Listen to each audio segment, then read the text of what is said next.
Senator from West Virginia. Call be rescinded. Whoops. Without objection.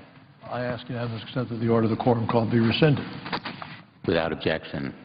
Morning business is closed. Under the previous order, the Senate will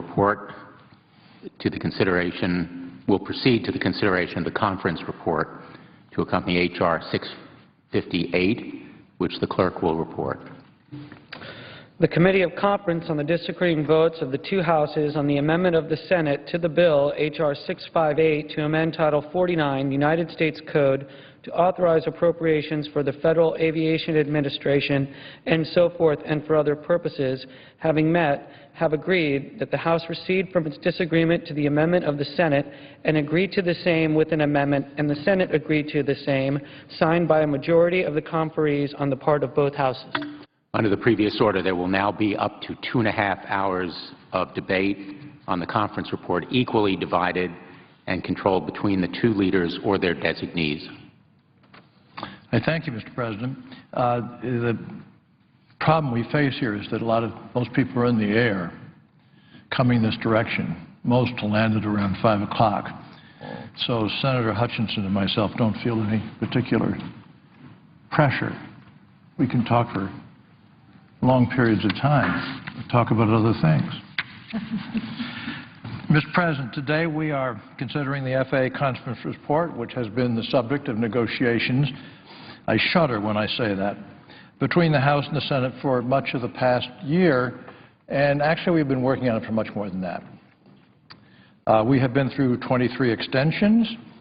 We are now looking at the possibility of a bill that will in fact last for 4 years, which would be the best news that the airline industry ever had, that the people who work for the airline industry ever had, that the people who work to improve the safety of the airline people ever had, including those who are doing a new air traffic control system. So I'm very happy that as we call it, the FAA Modernization Reform Act of 2012 will extend the authorities through 2015. The President's aware we've sort of done this 2 months, 3 months, time after time after time after time, and it makes it impossible to negotiate, terribly destabilizing for the aviation industry as well as the Federal Aviation Administration. This agreement is going to provide a lot of stability to the FAA. They will be happy about that, and it will make certain there's adequate funding to support the agency's mission. The bill takes concrete steps to modernize our air traffic control system.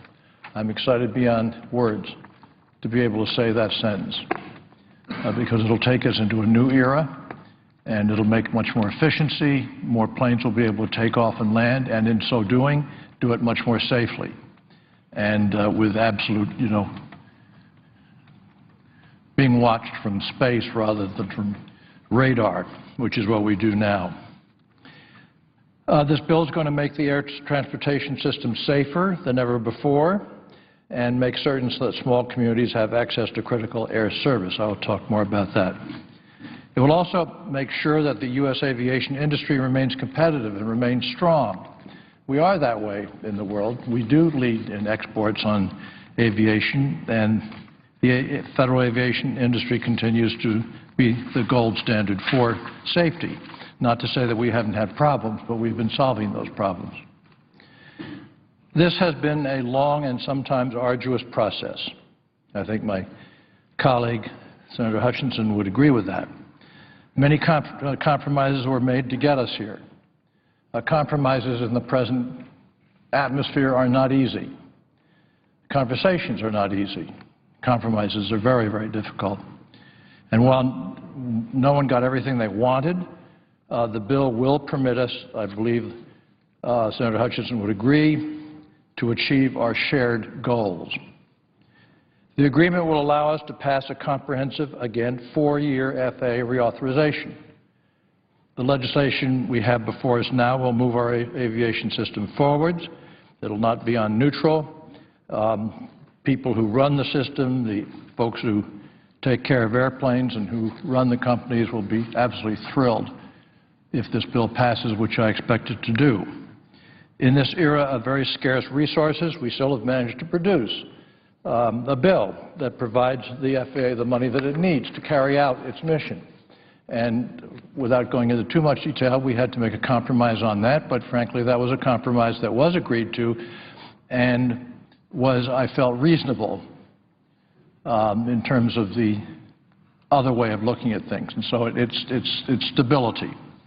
The funding authorized for the Airport Improvement Program, which is very important, and the facilities and equipment accounts, which are just gobbledygook to most people, will give much-needed support to aviation infrastructure projects and planning across our nation. It's a blueprint. Over $3 billion a year is provided through the Airport Improvement Program to provide airport grants that will make a real difference in the nation's aerospace system and the people that use it every day. We will create and we will sustain jobs in every state, and we'll continue to make substantial investments in our national airports. Based on the Department of Transportation estimates, the Airport Improvement Program alone supports over 100,000 jobs annually. I will say later on in these remarks that there are about 10 million people that work because of something called aviation in this country. 10 million people. For communities in West Virginia, having up-to-date airports is absolutely critical to our future. The investments we make through the Airport Improvement Program will help the country greatly, not just West Virginia, but the entire country. And with this bill, as I say, $3 billion will also be provided each year for the facilities and equipment account, which basically funds the new air traffic control system. I've said this 10 times from this floor. Mongolia has that. We do not.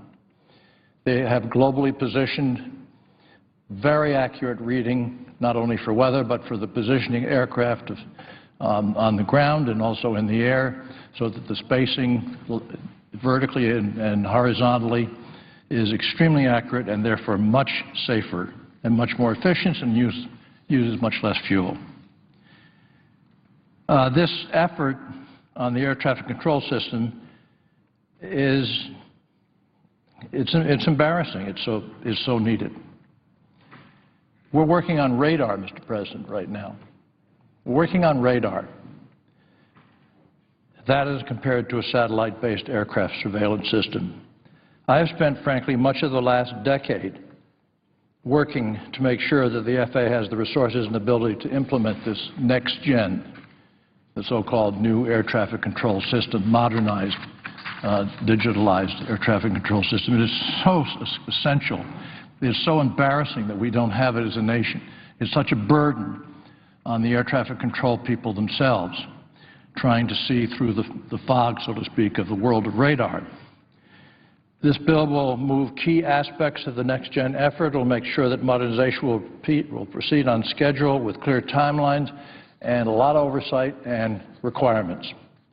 We push for near-term modernization benefits by requiring that precision navigation be implemented first, and this makes sense, in the 35 largest airports in the country. That does make sense. By the year 2015, and then in all airports by the year 2016. This will significantly improve airspace capacity and, by the way, the environment. The bill also establishes a chief next-gen officer, not a bureaucracy, but a person, to lead the modernization effort. It's very specific. It's just a very calculated and precise instrument that has to be done correctly and take steps to improve coordination among relevant federal agencies. One has to say that. It's sort of a boring statement, but it's kind of a necessary one if it happens to be true, which in this case I believe it is. While modernization will provide the greatest safety benefits, the bill also requires the FAA to move forward on other imperative safety measures. The bill mandates stricter oversight of airlines and their compliance with airworthiness directives. It requires regular inspection of foreign repair stations, subject to controversy, and the implementation of drug and alcohol problems at those facilities, a subject, frankly, lacking in controversy. Specific measures in the bill also focus on the safety of our air ambulance operations. That's a lot of activity in our country, and take steps to improve airport runway surveillance. That is, we have a problem now with literally airplanes running into each other on the tarmac because of fog or because of poor coordination or whatever, kind of things that a next-gen modernized system would tend to make much less prevalent. This bill will make significant strides for the airline industry through modernization. They crave it. They need it. Commercial aviation helps drive $1.3 trillion in U.S. economic activity and, as I said before, more than 10 million U.S. jobs. So those who would consider not voting for this would have to, I think, at least start out on that rather alarming fact. The aviation sector is critical to our place in the global marketplace. It contributes $75 billion to our trade balance, represents roughly 6% of the gross domestic product of the country. Huge. We must make certain that all Americans reap the benefits of our national aviation system. To that end, this bill preserves and strengthens the Essential Air Service program. I have to say that that had been completely eliminated by the House, completely eliminated. That's life and death for West Virginia and for a lot of rural places, and in general, almost all large states also have rural aspects, and they need this kind of help. We provide vital access to the aviation system for small and rural communities. That gives access to the global marketplace. It means that people come, CEOs don't tend to want to drive to Montana or to West Virginia to look over possible sites for building plants. It's very, very important for economic development. It's interesting, and I'm sure that Senator Hutchinson would agree with me, that communities thrive, particularly smaller communities, thrive on how well their small airports are doing. They may have good runway space, but not a lot of emplanements because it's not a hugely populated area. But we put very strict confinements on that in the Essential Air Service. We disciplined it. We said there can be no new ones other than the ones currently existing. We put a number of other restrictions on it to make it palatable to the other body. We said, for example, that communities that have per passenger subsidies over $1,000 are eliminated forthwith. That makes sense. That much money going into a couple of passengers, it's just ridiculous. Communities that have fewer than 10 passengers per day. And there are, in my state, some very strong communities that have that situation. They just can't work it out that they get people onto their airplanes or air service, and as a result, obviously, the service begins to disappear, and there's no reason why the Essential Air Service should allow any of that to proceed.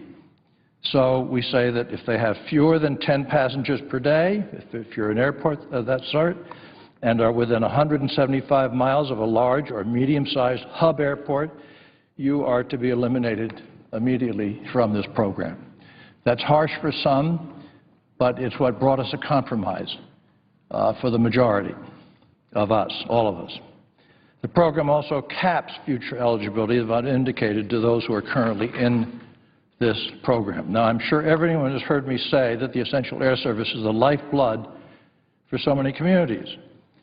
I believe that this bill strikes a careful balance between the need to cut government spending, which this does, and preserve small community access to our national aviation system by making some of these prudent reforms. It is important for me to take a moment to emphasize the consequences of not passing this bill. Aside from not achieving all the benefits that this bill provides, we will find ourselves in a nasty fight with the House when the current FAA extension runs out in less than 2 weeks. This is not just a bill that's floating around. This is a bill that's on a timetable, and the extension, the 23rd extension of this bill that we made runs out in several weeks, and so then everything goes back to zero. And you remember that we laid off a lot of people earlier. The House has no patience left for short-term extensions, and I can't disagree with that. And they have shown this past August they're perfectly willing to send over an extension with policy riders which they full well know are totally impossible for this body to accept, or for the majority of this body to accept. They also have showed their resolve in all of this. Not too long ago, they shut down the FAA. It wasn't a question of what's this going to do to people's lives. They just shut it down for the principle of sticking by their guns. And they furloughed 4,000 government employees and did not seem to care that hundreds of millions in aviation trust fund revenues were lost forever. If we do not pass the FAA conference report, you can be sure that the House will send over an FAA extension that is just as troublesome. We have reached a compromise position under the magnificent watchful eye of Senator Kay Bailey Hutchinson. Again, nobody got everything that they wanted, and there are some provisions that people have great difficulty accepting, and I understand that. All of this has to be seen within the context of the greater bill, which is a huge piece of legislation, a magnificent piece of legislation, and a very much of a job-creating piece of legislation. But this is, in my judgment, a very good deal. It is a fair deal. If we do not pass it, I think we will all certainly regret it. I strongly encourage all of my fellow members to support this bill. Now, finally, before I conclude my remarks, I want to thank my colleagues for all of their diligent work on this bill. Let me be clear. We would not be here today were it not for the efforts of Senate Majority Leader Harry Reid and for his guidance and for his leadership. He and his team negotiated the most sensitive part of the bill. I personally want to thank Senator Reid for his stalwart support throughout this process. And right after him comes Senator Kay Bailey Hutchinson. Over the past 4 years, she has done more than anybody to get this bill passed into law, hopefully passed into law. Although she was fully engaged in every part of the development, most notably her work on securing a slots agreement removed one of the biggest hurdles in getting this legislation through the Senate. In fact, it was the biggest hurdle when we got this through the Senate. And it was Senator Kay Bailey Hutchinson who worked out those compromises and deals in a whirring, magnificent fashion. Her deep aviation expertise and negotiating skills are truly remarkable, and this bill is another significant part of her already very substantial legacy. Finally, I want to thank Senator Cantwell, Maria Cantwell. A year ago, she assumed the chairmanship of the Aviation Subcommittee. She made substantial contributions to the entire bill, but most notably on Next Gen, the new air traffic control system, the modernized one, the GPS one, the digitalized one. She effectively balances very difficult issues and at the same time is incredibly committed to the interests of Washington State. We should be proud of this compromise agreement. It will enable our aviation system to move forward to meet the challenges of continuously improving safety, air traffic control modernization, airport development, and small community air service. I thank the presiding officer. Mr. President. Senator from Texas. Mr. President, I want to thank the distinguished chairman of the Commerce Committee for all that he said, and I really appreciate working with him because we have had, clearly, because of 23 extensions, you know that this was a hard bill to pass.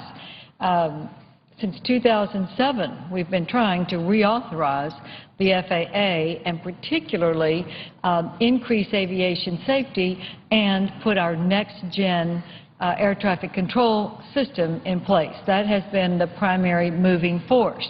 But as is often the case, it is other issues that have come to the forefront and caused the delay after delay after delay process in passing this bill.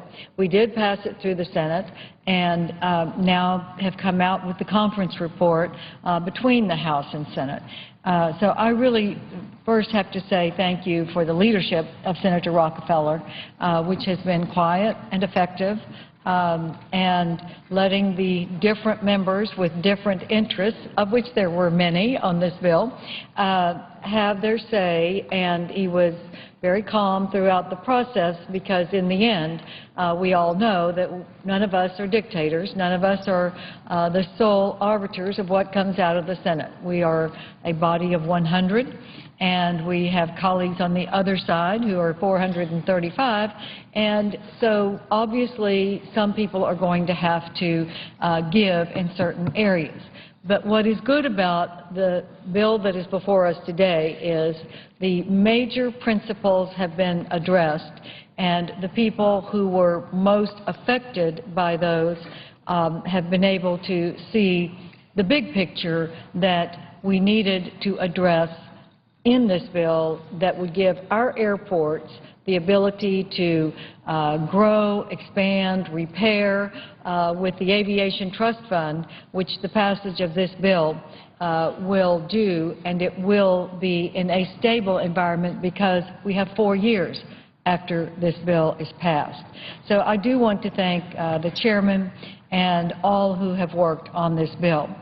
As everyone knows, the repeated use of short-term extensions does not allow for the long-term planning that is needed in the big projects like NextGen, the air traffic control system that will be based on satellites, nor the airport improvements that are so important for our smooth aviation system to function.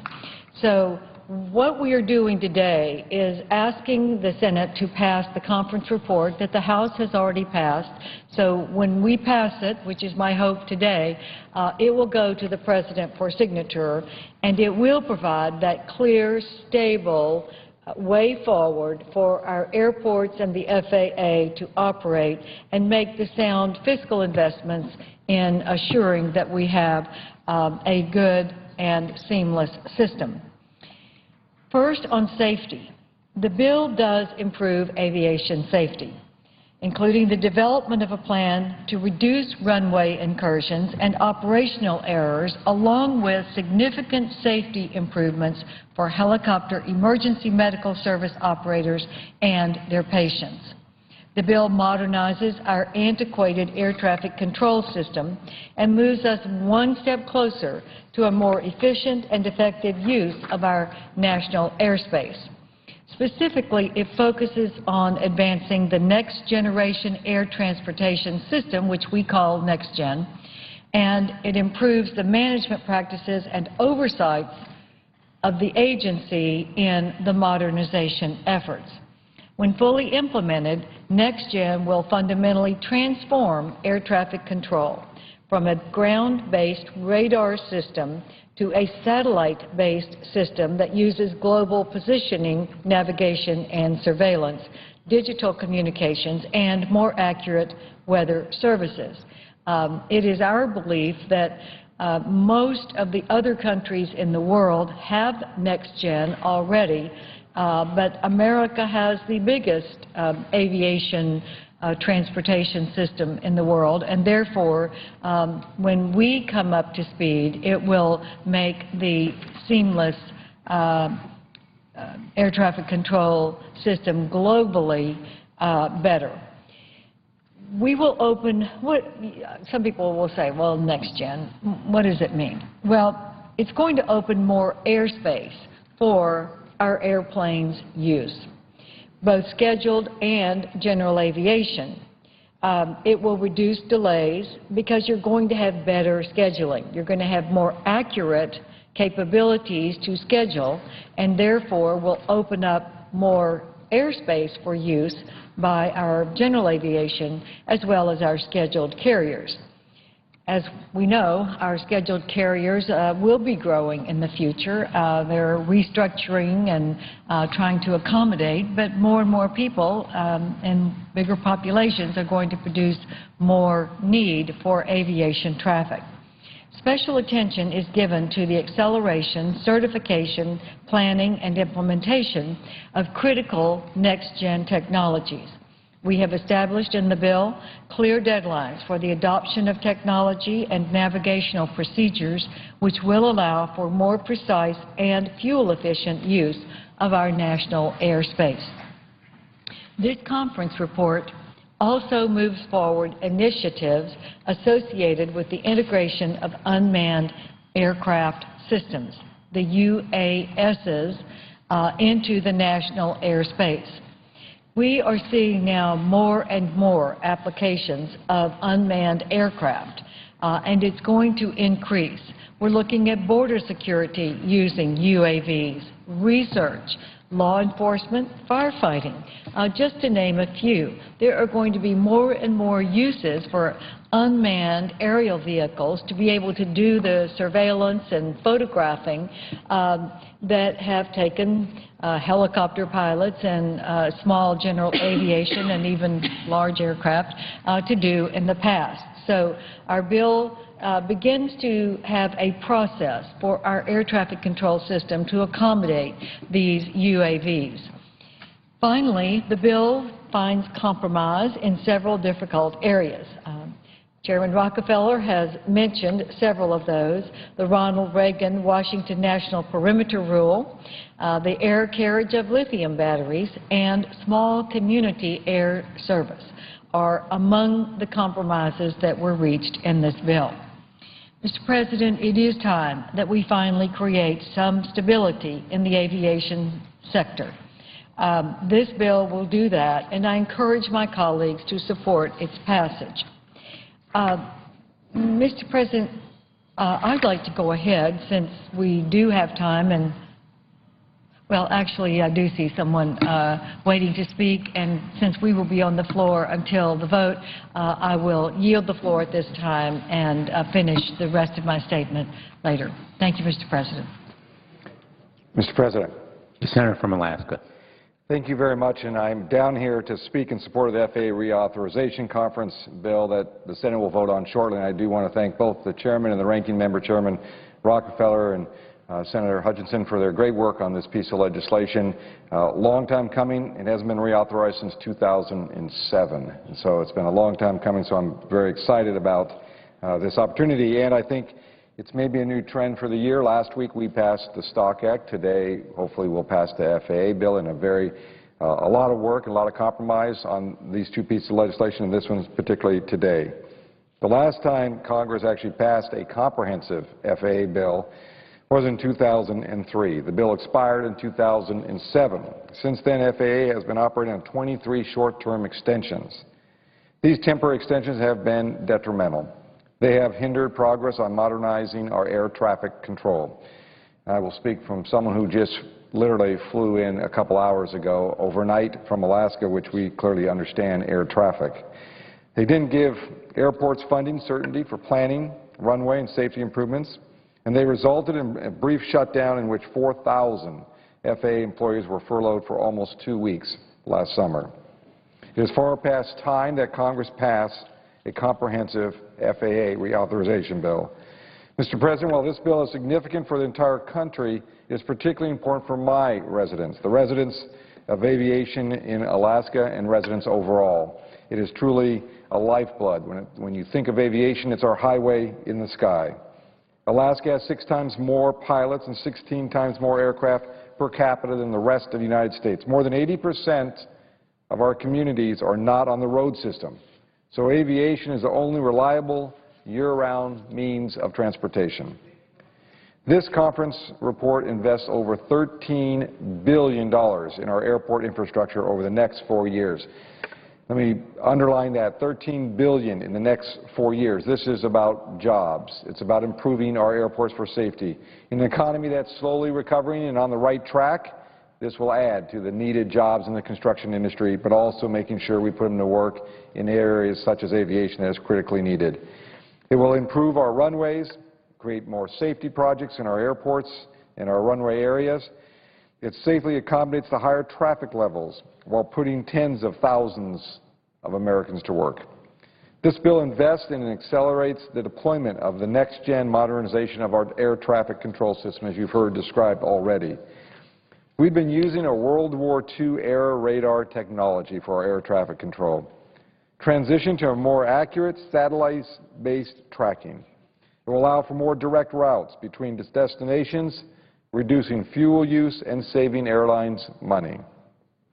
The backbone of this technology, called ADS-B, was proven in Alaska as part of the Capstone project. So we're excited that we were the incubator for such an important element of our aviation, and now to see it accelerated and move throughout the whole industry will be a huge benefit to the consumer. For Alaskans, it contains an amendment which I offered and co-sponsored by Senator Murkowski, providing relief for a one-size-fits-all rulemaking.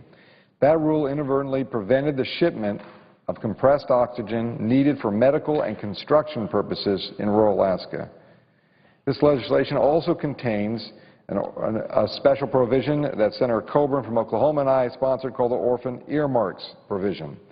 It repeals earmarks for aviation projects if less than 10% of the earmark has been used after 9 years. It saves millions of dollars in stalled projects so we can direct those limited resources where they can have the greatest bang for their dollar. This conference report makes significant investments in the Essential Air Service Program, otherwise known as EAS, which serves rural and isolated areas. 44 communities in Alaska will continue to receive minimal level of scheduled passenger service. Sensible reforms that will exclude communities in the lower 48 with fewer than 10 passengers per day. House FAA bill proposed to make truly draconian cuts to the EAS program, again, the Essential Air Service.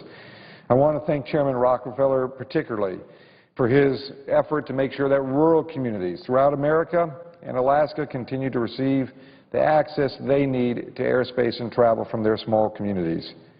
For the general aviation community, this bill contains no new user fees. And let me repeat that, no new user fees for the general aviation community. Funding for research into unleaded fuel substitute, which one day may replace avgas. Incentives for ADS-B equipment. And I'll continue to work with my co-partner on the GA caucus. The co-chair is Senator Joe Hans. This is the General Aviation Caucus, to make sure aviation policies are mindful of the significant role of general aviation, which plays not only in my economy in Alaska, but throughout this country. For airline passengers, this conference report includes a passenger bill of rights, championed by Senator Boxer and Snowe. It codifies common sense approaches and changes like making sure passengers have adequate food and water and lavatory access if delayed on the tarmac. Options to deplane if the flight has been excessively delayed. It's not a perfect bill. I was disappointed that the conference report contains language pertaining to the National Mediation Board and the rules governing union organizing. It's not relevant to the underlying bill and was not included in the bill that the Senate passed last year. And we understand this was necessary compromise for the House leadership to allow this long-stalled bill to move forward. Again, an appropriate added element to this bill, but recognizing the overall bill is critical to the long-term health of our aviation industry and the passengers of this country. Take comfort to the folks that are listening to this provision that was added that over 30 provisions in this conference report will improve conditions for aviation workers. While I firmly believe that the controversial NMB language has no place in this bill, I also recognize that it is time to move forward. Mr. President, I want to recognize again the leadership of Senator Rockefeller and Senator Hutchinson of the Senate Commerce Committee. Their tireless work, they never gave up. Their staffs continue to push forward and work together, even when it looked like the differences between the House and Senate were impossible to resolve. Conference report before us is a testament to their tenacity and their bipartisanship. This bill is a shining example of what Congress can accomplish when we put our differences aside and sit down to the daily work of legislating. This is a very strong bill, a bipartisan bill. It's unfortunate it's taken this long to get here. I urge my colleagues to vote yes on this monumental conference report, which will put Americans back to work, enhancing our airport infrastructure, and will make the safest aviation system in the world even safer. Mr. President, I yield back the remaining time and note the absence of a quorum. Clerk will call the roll. Mr. Akaka.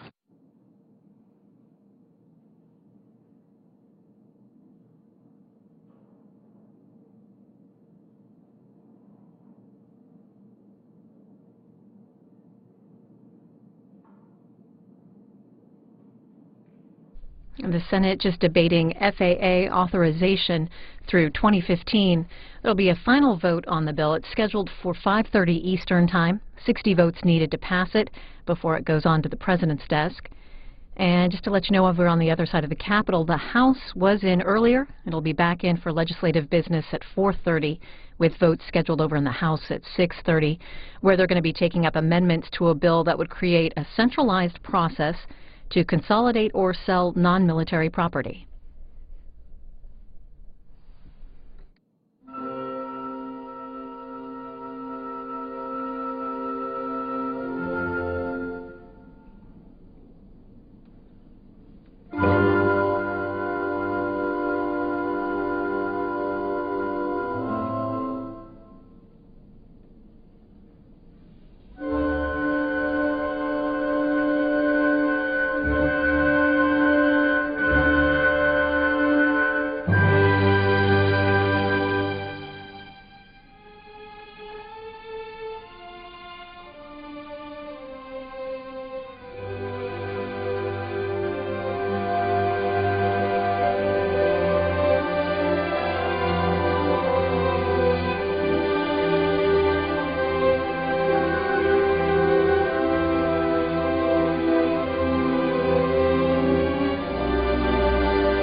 Senator from Texas. Mr. President, I ask unanimous consent that the quorum call be lifted. Without objection. Mr. President, we'll be voting in an hour and a half, but I would like to take this opportunity to thank so many of the people who brought this bill together, which we hope will come to a good conclusion in about an hour and a half. And I just want to point out those people. Obviously, I have talked about Chairman Rockefeller. This has been a long process, clearly. 23 extensions, and it has been since 2007 that we had the last authorization. And I think the fact that we're going to have a 4-year authorization now is one of the more important elements that now our airports are going to be able to start their building projects. They're going to be able to increase their runway space or repair whatever the priorities are that are decided by the FAA are the most important priorities for our nation. That funding source from the Highway Trust Fund will now be known for 4 years, and I think that's a very important step in the right direction. I want to thank the House managers of this bill as well. The House Transportation and Infrastructure Chairman, Micah, and the Ranking Member, Ray Hall. The respective aviation subcommittee chairs in the House, Representatives Petri and Costello. Their work and input on their bill was certainly critical, and the ability to come to conference and hammer it out was critical as well. In the Senate, I want to thank all of our comfreys, Senators Hatch, Isaacson, and DeMint on our side. Additionally, Senators Cantwell and Thune, our Commerce Aviation Subcommittee, respective chair and ranking members, for their work on the bill. The staff, of course, are the ones who work long hours that you never see, but they are there. Senator Rockefeller and I were having telephone calls at 10 o'clock at night, and then we would call our staffs and then call back to determine what was happening and what needed to be happening. And so I thank the person who runs the Commerce Committee on the majority side, Ellen Dineski, who is wonderful to work with, James Reed, Gail Sullivan, Rich Swayze, and Adam Duffy really worked on this bill and the negotiations for all these years that we've been trying to pass it. On Representative Micah's staff, Jim Kuhn, Holly Woodruff Lyons, Bailey Edwards, and Simone Paris. Representative Ray Hall, Jim Zoya, Ward McGarricker, Giles Giovinazzi, and Alex Burkett. And on my staff, the Commerce Committee minority side, Todd Burtison, Richard Russell, and Jared Thompson. I want to say especially Jared Thompson, who is the one that I know the best because he is the aviation subcommittee ranking member, staff leader, and he knows the history of the aviation bills. He knows the subject matter. There was never a time when I would ask a specific or technical question that Jared didn't know the answer, and I so appreciate his being on our staff and helping us through this very important time. So with that, Mr. President, I yield the floor, and I thank all of my colleagues and the House colleagues and staff for the work on this bill that I hope we will be able to pass when the vote comes at 5:30 this afternoon. Thank you, Mr. President, and I yield the floor. Mr. President. Senator from West Virginia. Mr. President. Senator from West Virginia. I'm in the happy position of mimicking a lot of what my colleague, Senator Hutchinson, has said, but for a very good reason, because when you go through an experience like Senator Hutchinson and I have been through for the last year plus, you just have no, until you do that, you have no understanding of how hard staff work. That staff routinely work over the weekends. I mean, it's just a given. They work through the night. They will stay up all night frequently. They have to reach out in so many directions, and there are not that many of them as compared to those who have requests of them. And so their work never stops.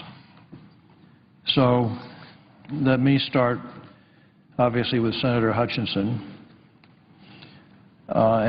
She didn't mention Todd Vertison, but I'm going to. Did you? I did. Well, that's 3 times then he's been mentioned. And Richard Russell, and then Jared Thompson, the lead negotiator. That's a tough position.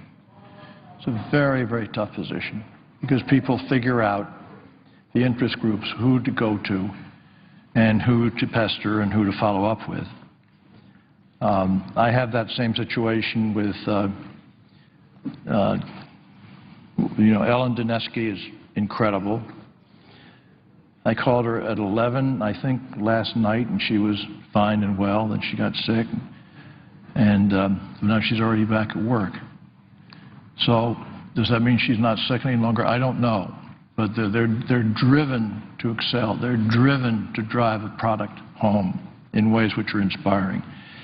To my left sits James Reed, who is the number 2 person on that committee, who, as far as I can tell, knows everything about everything, and certainly about any discussion that comes up in terms of the Commerce Committee. He's tireless. He has young children, and the tension that creates. I mean, not in principle, but just the idea that you've got to occasionally show up at home and be a good father. And Gail Sullivan, who is our lead negotiator.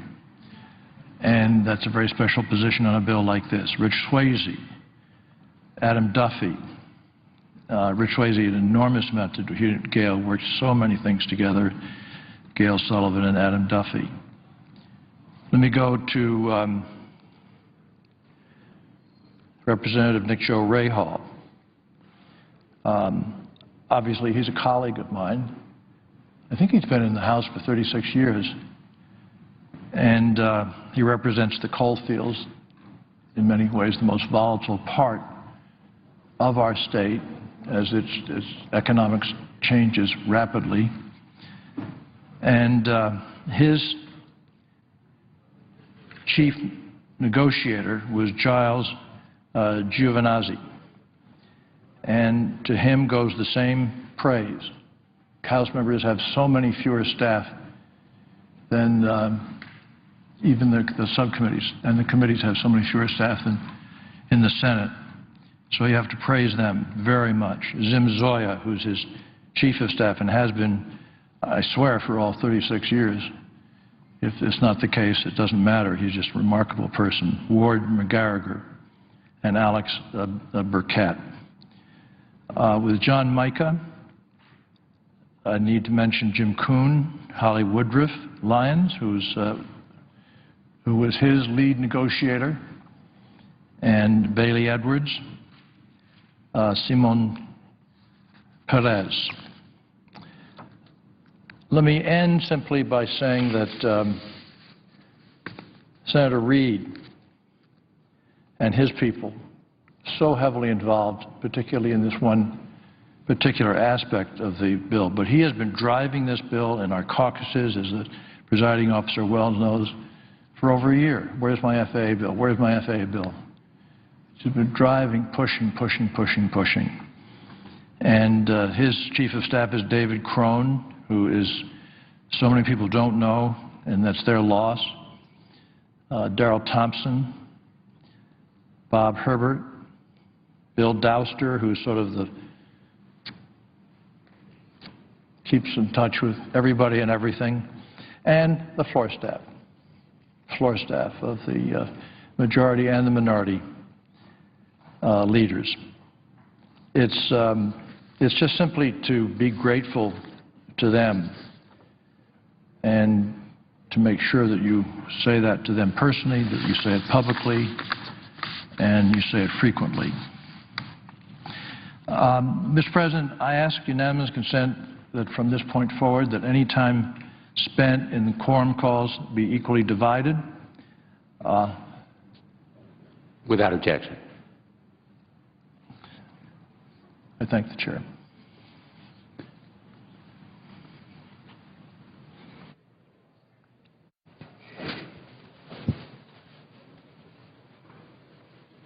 Mr. President. Senator from Delaware. Mr. President, I rise and ask unanimous consent to speak as if in morning business. Without objection. Mr. President, last week President Obama unveiled his Startup America legislative agenda.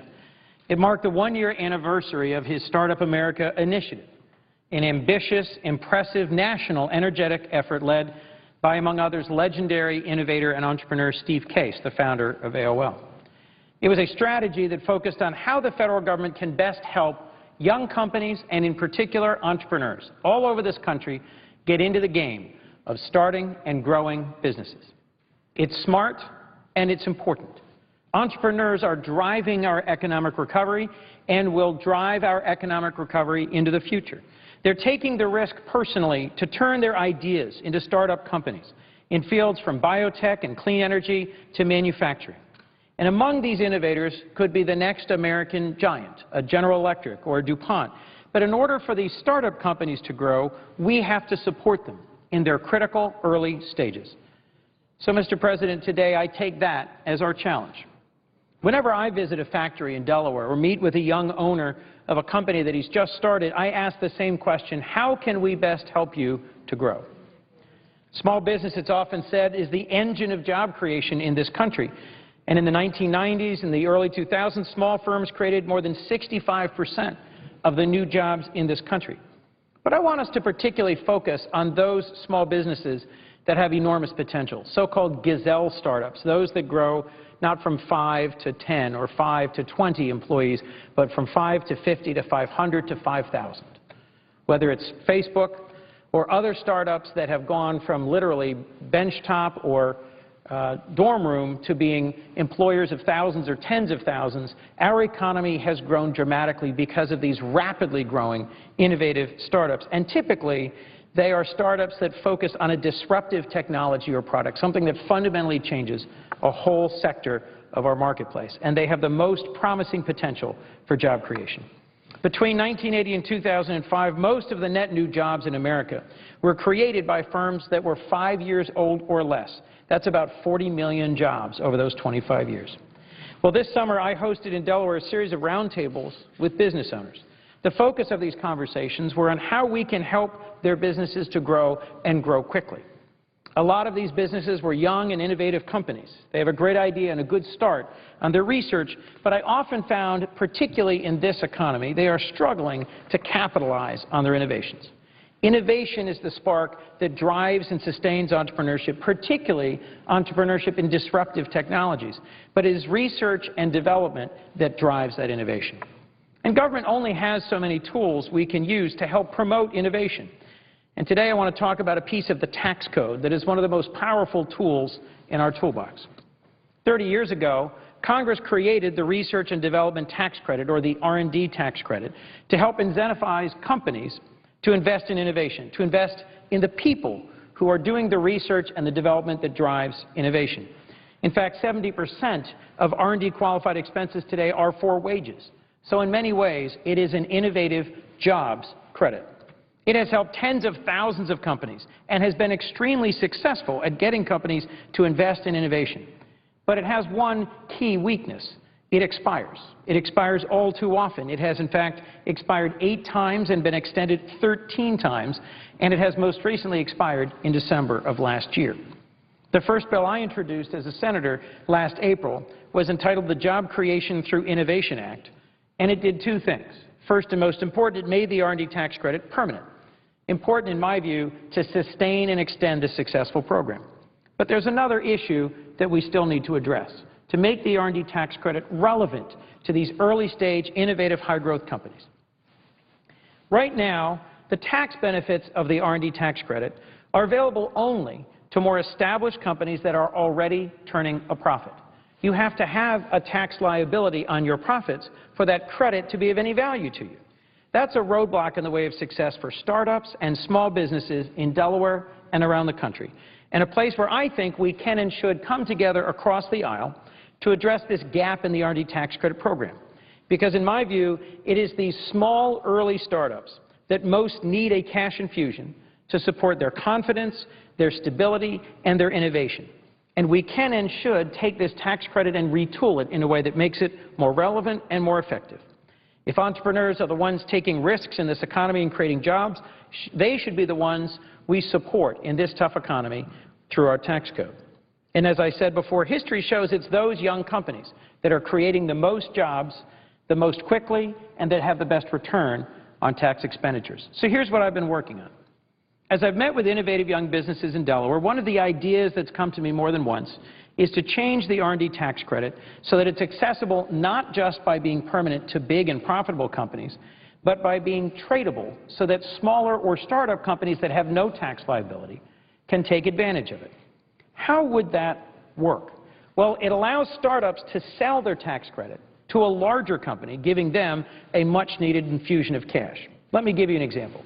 Elkraton is a small but high-promise, high-potential Delaware company. It has patented strains of bacteria that are designed to consume duckweed, also called pond scum, and produce biobutanol, a promising drop-in alternative fuel. It's got tremendous potential. Elkraton today is run by 2 PhDs who've put together all the money they can raise from family and friends and angel investors and early funds into research and development. But for them to grow and grow quickly, they need access to more capital to fund more innovation. Or Evozyme. Evozyme Biologics also is a 2-year-old Delaware company trying to bring to market cutting-edge innovations in computing and in the development of proteins from the University of Delaware and the Desert Research Institute. They're doing incredible things there.